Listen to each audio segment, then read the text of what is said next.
ऋषि दयानंद का सारा जीवन तपस्या की झांकी है। अरे बोलो किसकी झांकी है? पर उनके जीवन के अंतिम घटना को कथन करके वाणी को विराम करूंगा। उन्हें विष दे दिया। किसने दिया? उसका नाम वास्तव में धौड़ मिश्र था। जिसने रसोईया लगाया था ना वो, तो उसने कह दिया धौड़ मिश्र ने नहीं दिया जहर, जगन्नाथ ने दिया, तो प्रसिद्ध हो गया जगन्नाथ ने दिया। पर उस दुष्ट पाचक का नाम जगन्नाथ नहीं बल्कि क्या था? धौड़ मिश्र ने दिया। धीरे धीरे धीरे धीरे, मैं इसे शॉर्ट कर रहा हूं, बहुत संक्षिप्त कर रहा हूं क्योंकि आपने पढ़ा है। धीरे धीरे डॉक्टर अली मर्दान खान जैसे दुष्ट आत्मा चिकित्सक बनकर धीमा विष सूची वेद के द्वारा ऋषि दयानंद के शरीर में प्रतिदिन प्रविष्ट कराने लगे। अरे वेश्या मिल गई, धौड़ मिश्र साधन बना दिया। अरे षड्यंत्रकारी अंग्रेज मिल गए, पोप लोग मिल गए, और ये अली मर्दान खां जैसे दुष्ट पापी मिल गए। इन सब ने मिलकर ऋषि दयानंद को ऐसे घेरा जैसे चक्र व्यूह में अभिमन्यु को घेरा था। आ गया अंतिम दिन, सीधा वहीं पहुंचता हूं। अंतिम दिन आया, प्रातःकाल ऋषि दयानंद कहते हैं आज हम क्षौर कर्म कराएंगे। अरे क्षौर कर्म जानते हो कि नहीं? सिर का मुंडन, दाढ़ी सब मुंडवाएंगे। और ये बोले प्यार में भर के बोले ना ना ना ऋषि जी ये ना कराओ। बोले क्यों ना कराऊं पुत्रो?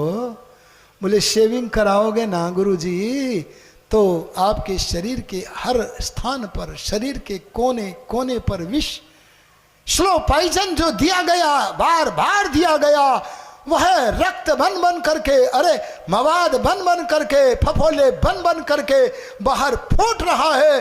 अगर शेविंग कराओगे तो फफोले फूटेंगे, तुम्हारे शरीर में से रक्त रिसेगा, वेदना होगी। गुरुवर ये शेविंग न कराओ।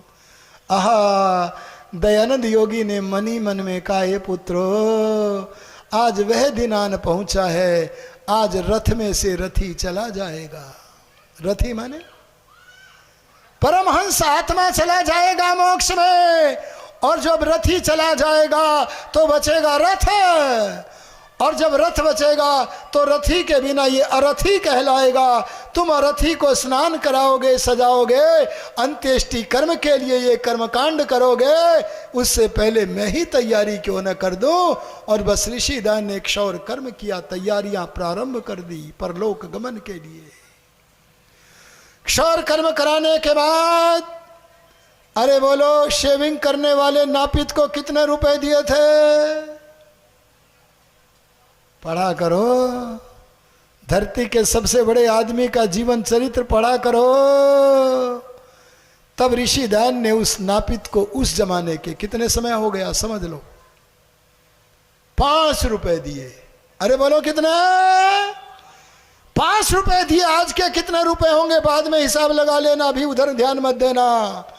और शाम का समय था। अरे तमाम आर्य लोग ऋषि दयानंद के अंतिम दर्शन करने के लिए आन पहुंचे हैं। सबका चित्र ले लो जी मंत्री जी, श्रोताओं का यहां से खड़े होके ले लो। और शाम के समय तो ऐसी भाषा बोलने लगे, आत्मा राम तुम ठीक से रहना। क्या बोले? आत्मा राम तुम ठीक से रहना। आत्मा राम ऐसे बोलने लगे जैसे कि कभी विदाई के समय बोलते हैं। अरे बोलो बोलते हैं कि नहीं? तब आत्मा राम आदि बोले स्वामी जी हम तो ठीक हैं, बस इतनी इच्छा है आप स्वस्थ हो जाएं। तब कर्म गति फल भोग के विश्वासी महर्षि दयानंद बोले अब इस शरीर का क्या ठीक होना, आहा अब तो मेरे लिए मोक्ष का द्वार खुला है। और बस बाहर से 2 दुशाले मंगाए, 2 को जबरदस्ती दिए, और देख करके शाम 5 के बजने वाले थे। दयानंद के 2 आदेश आए। अरे बोलो किसके? चक्रवर्ती सम्राट के नहीं। चक्रवर्ती सम्राट से करोड़ों गुना आनंद लेता था जो ऐसे महात्मा दयानंद का 2 आदेश आए। क्या आदेश? पहला आदेश सब यहां से दूर मेरे पीछे खड़े हो जाओ और मेरे झरोखे दरवाजे सब खोल दो। खोल दिए जी, अजी खोल दिए। और गुरुदत्त नास्तिक भी था, उनका फोटो है कि नहीं? यहाँ उनका भी लगाया करो। लगा हुआ है, देखो ना। अरे गुरुदत्त उस समय ऋषिदान के शिष्य तो बन चुके थे, परंतु एक दोष इनमें था, परम सत्ता परमात्मा को नहीं मानते थे। ये बेचारे तब क्या जानते, पीछे खड़े हुए सोचने लगे, आज दयानंद ने हम अंतरंगों को बहिरंग क्यों कर दिया। अंतरंग तो जानते हो ना मंत्री जी, अंदर के, खासम खास। बोले हमें बाहर क्यों कर दिया, दूर क्यों कर दिया। बस ऋषि दयानंद को देख रहे, एक टक पलक नहीं झपकने दे रहे हैं अपनी गुरुदत्त विद्यार्थी, एक टक देख रहे हैं तो देखा दयानंद का आत्मा अपने परम सखा की वाणी का उच्चारण कर रहा है। अरे बोलो दयानंद का परम सखा कौन, अरे बोलो ना कौन, परमात्मा।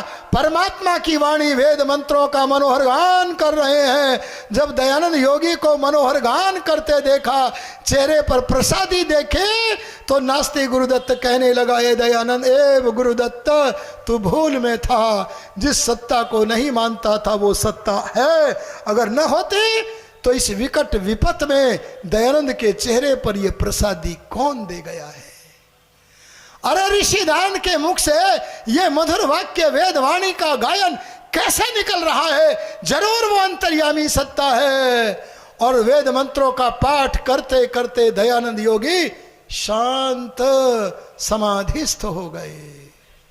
कुछ काल समाधि में रहकर, भगवान के अंदर में रहकर, साक्षात्कार में रहकर समाधि से उतरे। अरे बोलो कहां से उतरे, समाधि से उतरे। और समाधि से उतरकर भगवान से सवाल कर लिया। अरे जैसे अंतरंग मीटिंग में प्रश्नोत्तर चलते हैं, ऐसे प्रश्न कर लिया और पूछा, संबोधित करके भगवान से पूछा। क्या पूछा, हे ईश्वर, क्या तेरी यही इच्छा है, क्या तेरी यही इच्छा है, क्या तेरी यही इच्छा है। मानो इस प्रश्न के द्वारा दयानंद पूछ रहे हो, अभी तो त्रैतवाद का प्रचार प्रसार करना रह गया है, अभी तो सारे विश्व को आर्य बनाना रह गया है, अभी तो सत्यार्थ प्रकाश करना रह गया है, अभी तो वेदों का भाष्य करना रह गया है। क्या मैं ये सारे कार्य को छोड़ करके चले चलो।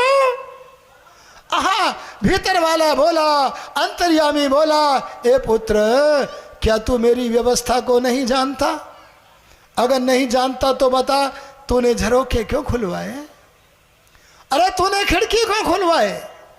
अरे तू ये दैवी दृश्य, ये पिक्चर पीछे खड़े करके अपने शिष्यों को क्यों दिखा रहा है? अरे गुरुदत्त के अंदर अपनी शक्ति का प्रणिपात करके उसे आस्तिक बनाने की योजना क्यों कर रहा है? अभी मैंने तुझे बता रखा है, तेरे लिए मोक्ष का द्वार खुला है, इसलिए तुझे चलना होगा। तुझे निमित्त बनाकर जो कार्य कराना था वो मैं करा चुका, अब तुझे मोक्ष की तरफ चलना होगा, इतना कहना था। भगवान की सहमति में अपनी भी सहमति का साझा करते हुए दयानंद परमेश्वर के स्वर में स्वर मिलाकर कहाँ बैठे, तेरी इच्छा पूर्ण हो, तेरी इच्छा पूर्ण हो, तेरी इच्छा पूर्ण हो। आहा तो ऐसे निकला, मैं बोल न सकूंगा। अगर हमें समय पर चाय न मिले, हमसे पूछे कोई क्या हाल चाल है, तुम कहेंगे हाय मर गए। बोले क्या हुआ? बोले चाय ही नहीं मिली है। कैसे साधारण लोग हैं हम। पर ऋषिदान ऐसे आहा बोल रहे हैं जैसे किसी प्रियतम से मिलन के अवसर पर बोलते हैं और बोले आहा तूने अच्छी लीला की, तूने अच्छी लीला की, तेरी इच्छा पूर्ण हो, तेरी इच्छा पूर्ण हो। यह कहकर नश्वर शरीर को धरा धाम पर छोड़कर मोक्ष धाम की तरफ उड़ चले। बोलो ऋषि दयानंद के जीवन का ये अंतिम दैवी दृश्य भी तब गुरुदत्त को और आज हम सबको हवी बन रहा है कि नहीं? अरे बोलते क्यों नहीं? बस ऐसा अपना जीवन ऐसे बनाओ कि वो दूसरों के लेने के योग्य, आचरण के योग्य हो। इन्हीं शब्दों के साथ वाणी को विराम देते हुए एक निवेदन करूंगा। आज बहुत सारे लोग नए आए हैं, वे सब अपनी जेब से मोबाइल निकालें। अरे निकाल लो, मैं नहीं लूँगा, निकाल लो। जो भी आए हैं दूर दूर से, मोबाइल निकाल लो अपने जेब में से, बहनों निकाल लो, जल्दी से निकालो, समय कम है।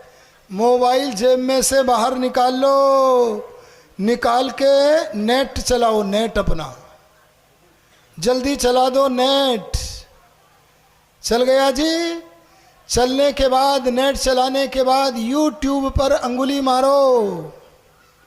मेरी तरफ कोई मत देखना, कान मेरी तरफ, आंख मोबाइल की तरफ। अंगुली मारो यूट्यूब पर, अंगुली मार के यूट्यूब खुलेगा, फिर सर्च करो। सर्च करने के लिए कुछ ऊपर लिखना पड़ेगा, एक चैनल का नाम। मैं उस चैनल का नाम पहले हिंदी में बोलूँगा, बाद में अंग्रेजी की स्पेलिंग भी बोलूँगा, आप लिखो। चैनल का नाम है सुख मग्न, सुख मग्न वैदिक संस्थान, सुख मग्न वैदिक संस्थान। अंग्रेजी में स्पेलिंग लिख लो, SUKHAMAGNA,